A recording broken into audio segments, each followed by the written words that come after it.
दोस्तों, क्या दिल्ली की किस्मत बदलने वाली है? क्या 33,500 करोड़ का ये मेगा प्लान आपकी जिंदगी को आसान बना देगा? क्या अब ट्रैफिक जाम, लंबा सफर और खराब सरकारी घरों से छुटकारा मिलने वाला है, या फिर ये भी सिर्फ एक बड़ा सपना साबित हो? और सबसे बड़ा सवाल, क्या इस फैसले से दिल्ली में प्रॉपर्टी के दाम आसमान छूने वाले हैं? आज हम आपको बताएंगे इस पूरे प्लान का अंदर का सच, जो हर दिल्ली वाले को जानना जरूरी है।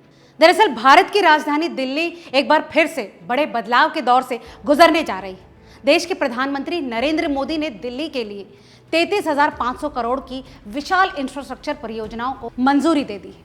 ये सिर्फ एक सरकारी घोषणा नहीं, बल्कि एक ऐसा मास्टर प्लान है जो आने वाले 10 से 15 सालों में दिल्ली की तस्वीर और तकदीर दोनों बदल सकता है। इस मेगा पैकेज का फोकस साफ है: बेहतर कनेक्टिविटी, मॉडर्न हाउसिंग और मजबूत शहरी इंफ्रास्ट्रक्चर।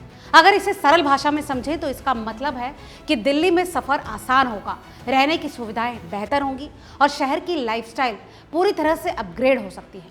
इस पूरे पैकेज को दो बड़े हिस्सों में बांटा गया है। पहला हिस्सा है दिल्ली मेट्रो का विस्तार, जिस पर करीब 18,300 करोड़ रुपए खर्च किए जाएंगे।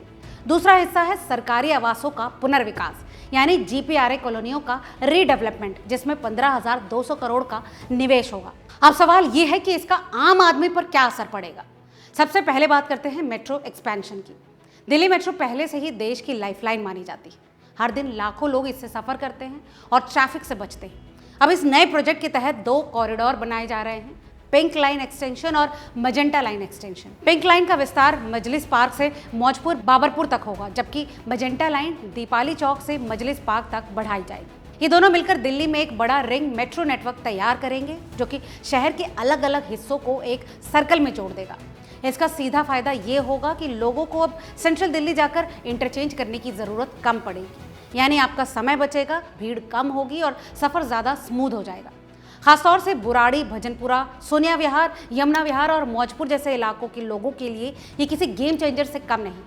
जिन जगहों पर आज तक मेट्रो कनेक्टिविटी लिमिटेड थी, वहां अब सीधा और तेज कनेक्शन मिलेगा। एक अनुमान के मुताबिक कुछ रूट्स पर यात्रा का समय 30 से 40% तक कम हो सकता है, यानी जो सफर पहले 1 घंटा लेता था, अब 35 से 40 मिनट में पूरा हो सकता है। अब इसका असर सिर्फ सफर तक सीमित नहीं रहेगा। जैसे जैसे मेट्रो बढ़ती है, वैसे वैसे उसके आसपास के इलाकों की डिमांड भी बढ़ती है। दोस्तों, इसका मतलब साफ है, जहां मेट्रो जाएगी वहां प्रॉपर्टी के दाम बढ़ने की संभावनाएं भी तेज हो जाती है। अब बात करते हैं इस पैकेज के दूसरे बड़े हिस्से की, सरकारी आवासों के पुनर्विकास की। दिल्ली के कई इलाकों जैसे सरोजनी नगर, नेताजी नगर, कस्तूरबा नगर, त्यागराज नगर, मोहम्मदपुर और श्रीनिवासपुरी आज भी पुराने सरकारी फ्लैट्स के लिए जाने जाते हैं। इनमें से कई इमारतें 50 से 70 साल पुरानी हैं और अब जर्जर हालत में हैं। इन कॉलोनियों में पार्किंग की समस्या, खराब सीवरेज सिस्टम, कमजोर स्ट्रक्चर और मॉडर्न सुविधाओं की कमी लंबे समय से एक बड़ी समस्या रही है। अब सरकार इन सभी कॉलोनियों को पूरी तरह से रीडेवलप करने जा रही है, यानी पुराने फ्लैट्स की जगह अब नए हाई राइज अपार्टमेंट्स बनेंगे, जिनमें बेहतर डिजाइन, ज़्यादा स्पेस और आधुनिक सुविधाएं होंगी। इस प्रोजेक्ट के तहत करीब 2700 से ज़्यादा नए फ्लैट्स और ऑफिस बनाए जाएंगे। ये सिर्फ सरकारी कर्मचारियों के लिए राहत नहीं, बल्कि इससे पूरे इलाके की वैल्यू भी बढ़ेगी, क्योंकि जब कोई इलाका मॉडर्न होता है तो उसके आसपास की प्राइवेट प्रॉपर्टी की कीमतें भी तेज़ी से बढ़ती हैं। दोस्तों, अब इस पूरे प्लान का सबसे बड़ा असर दिल्ली की इकोनॉमी पर पड़ेगा। इतने बड़े स्तर पर निर्माण कार्य शुरू होगा तो हज़ारों लोगों को रोजगार भी मिलेगा। कंस्ट्रक्शन सेक्टर से लेकर ट्रांसपोर्ट, मटेरियल सप्लाई और सर्विस इंडस्ट्री तक हर सेक्टर को फायदा होगा। इसके साथ ही मेट्रो स्टेशन के आसपास नई दुकानें, ऑफिस और कमर्शियल स्पेस डेवलप होंगे। इससे लोकल बिजनेस को बूस्ट मिलेगा और नए इन्वेस्टमेंट के मौके पैदा होंगे। अब बात करते हैं एक अहम सवाल की कि क्या इससे प्रदूषण कम होगा? तो इसका जवाब है कि जब मेट्रो नेटवर्क मजबूत होता है तो लोग प्राइवेट गाड़ियों के बजाय पब्लिक ट्रांसपोर्ट का इस्तेमाल ज़्यादा करते हैं। इससे ट्रैफिक कम होता है और हवा की क्वालिटी में सुधार आता है।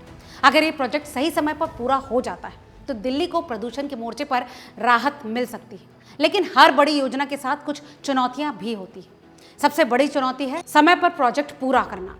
दोस्तों, भारत में कई इंफ्रास्ट्रक्चर प्रोजेक्ट्स देरी का शिकार होते रहे। अगर इस प्रोजेक्ट में भी देरी होती है तो इसका असर लागत और लोगों की उम्मीदों दोनों पर पड़ेगा। दोस्तों, दूसरी चुनौती है रीडेवलपमेंट के दौरान लोगों का पुनर्वास। जिन लोगों के घर टूटेंगे उन्हें अस्थायी रूप से कहीं और शिफ्ट करना होगा, जो कि एक बड़ा लॉजिस्टिक टास्क है। अगर इन दोनों चुनौतियों को सही तरीके से मैनेज कर लिया गया तो ये प्रोजेक्ट दिल्ली के लिए एक ऐतिहासिक बदलाव साबित हो सकता है। अब सबसे बड़ा सवाल, क्या ये निवेश आपके लिए एक मौका है? दोस्तों, अगर आप रियल एस्टेट में निवेश करने की सोच रहे हैं तो मेट्रो कॉरिडोर के आसपास के इलाके आने वाले समय में हॉटस्पॉट बन सकते हैं। आज जो इलाके अंडर डेवलप्ड लगते हैं वही कल सबसे महंगे बन सकते हैं। और इसीलिए ये सिर्फ एक सरकारी योजना नहीं बल्कि एक ऐसा संकेत है जो बताता है कि दिल्ली का भविष्य किस दिशा में जा रहा है। आने वाले 5 से 10 सालों में दिल्ली की तस्वीर पूरी तरह से बदल सकती है। तेज सफर, बेहतर घर, कम ट्रैफिक और ज़्यादा मौके। लेकिन ये सब इस बात पर निर्भर करेगा कि ये प्रोजेक्ट कितनी तेज़ी और ईमानदारी से ज़मीन पर उतरते हैं। दोस्तों, इस बारे में आपको क्या लगता है? हमें कमेंट करके ज़रूर बताएं। आज के इस अपडेट में फिलहाल इतना ही। उम्मीद है आपको ये वीडियो पसंद आए। वीडियो को लाइक और शेयर ज़रूर करें और हाँ, याद दिला दें कि ये वीडियो महज जानकारी के लिए है, निवेश की सलाह बिल्कुल नहीं। किसी भी निवेश से पहले अपने रियल एस्टेट या फिर फाइनेंशियल एडवाइज़र की सलाह ज़रूर ले लें।